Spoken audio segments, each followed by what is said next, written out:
On today's episode of Building Better Brands, we're going to be discussing briefs. No, not my underpants, branding briefs and how to write an awesome branding brief.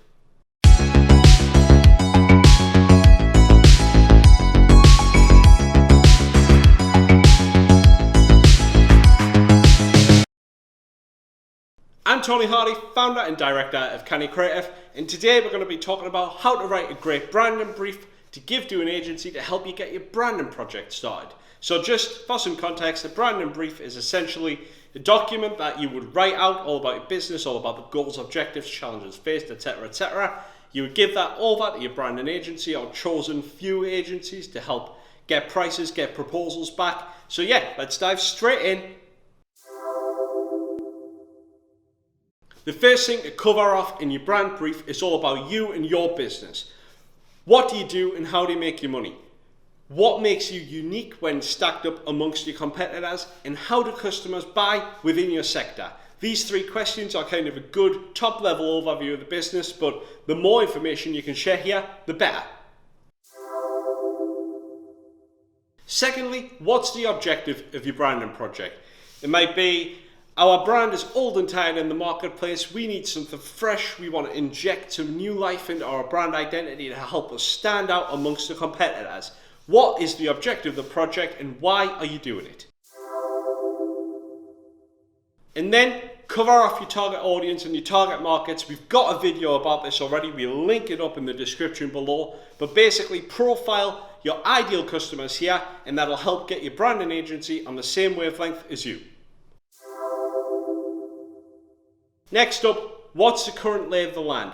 What works with your current brand? What doesn't? What must stay? What's gone? Are you keeping your name or you're not? Are the colour palettes to stay? Can they be changed? If you're Cadbury's, you're not going to swap out that purple. Also, check out the Cadbury's rebrand review video. You know, these sorts of lay of the land questions are always good to establish a framework and establish some ground rules.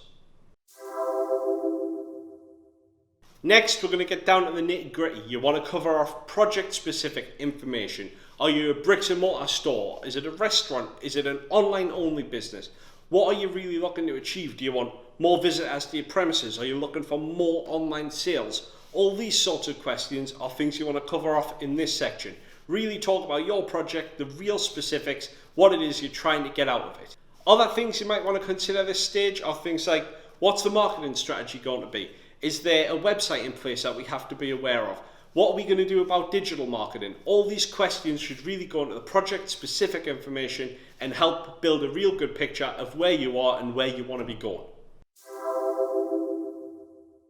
Next up, what's the size and scope of the project? Are you going mad? Is it a full, exciting new brand creation? You're launching a new product line? Is it simply the logo doesn't work anymore and you're changing the logo mark? So what's the size and scope of the project? Make sure you get that briefed in so you're not getting varying degrees of price and making sure you're comparing apples to apples.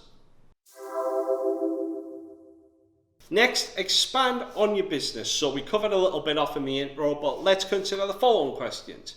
Why do you want to build a brand in this space? What have you done to arrive at this point? Who makes up the business? What are you most proud of? Why did you get started? And what is the overall goal of the business? What's the strategy? What are you working towards?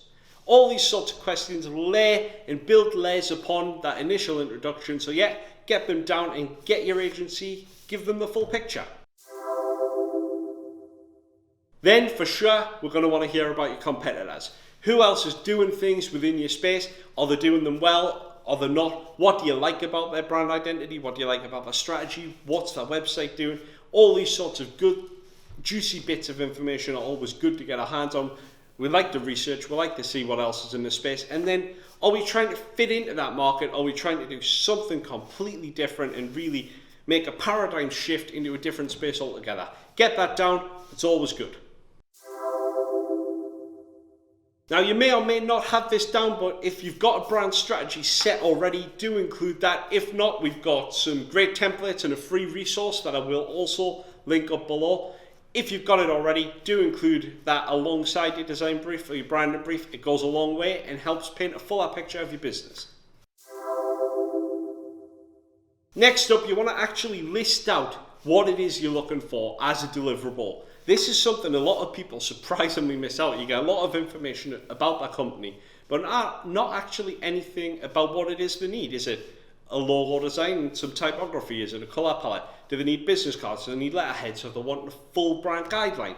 What is it that you're actually hoping for out of this project? I mean, branding agencies, we've kind of got a standard pro forma. We know roughly what most companies want us to deliver.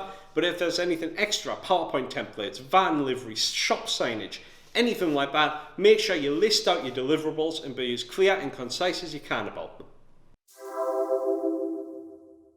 Next up, project timescales. If you've got a hard line in the sand for when this thing needs to be launched, let people know.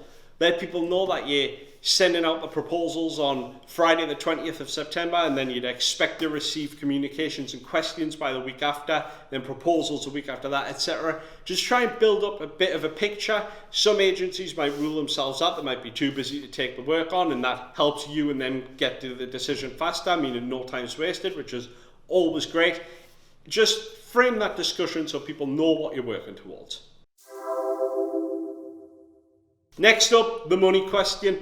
Everybody kind of skips over and goes, well, we've got some budget, but we don't really want to write it. If you know roughly what you're working with, it's only fair to put it in. Some agencies will work on much lower end projects, much higher end projects. You want to get that agency that works right in the sweet spot of your budget.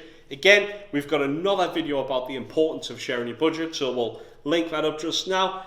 Make sure you get the budget in there. If you haven't got exact numbers, don't worry about it, but some indication of we're expecting this to run in between 15 and 25 or around the £50,000 mark. All that goes a long way to helping set expectations. Next, get your contact information down. If your name's Lisa and you're working in the marketing department, make sure you put that down. I'm Lisa, I work in the marketing department. This is my email address, this is my telephone number. I'm here between 9 and 2, 9 and 5:30, whatever it is. Just set those expectations so people aren't just ringing you left, right and centre. Tell people you'll want questions via email. Tell them you don't want to be contacted by telephone. To be fair, just don't put your telephone number in if that's the case. Hey ho. But yeah, set those expectations, get clear around that, and make sure you're just not getting bombarded with contact requests and telephone calls.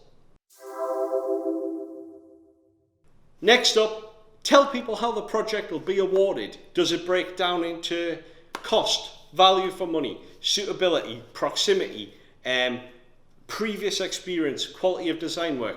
The typical kind of thing people do here is show, okay, well, it's 20% cost, 40% on previous relevant work, and then 40% on how well we thought their proposal was written and structured.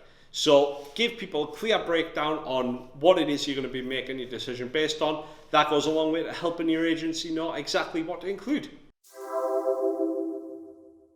And on that note, to end your branding brief, it's always nice to just put on what are you expecting to see back. So is it just a quick quote you're after, or are you looking for a full detailed proposal and breakdown? Do you want to see case studies and testimonials from existing happy clients? These sort of things can really help your agency out. Sometimes you just get an email through and you're never sure exactly what it is they want back from you. So be really clear if there's something specific you want to see there. And that's it. That's how to write an awesome branding brief. Remember to like, comment, subscribe below, and we'll see you next time on Building Better Brands.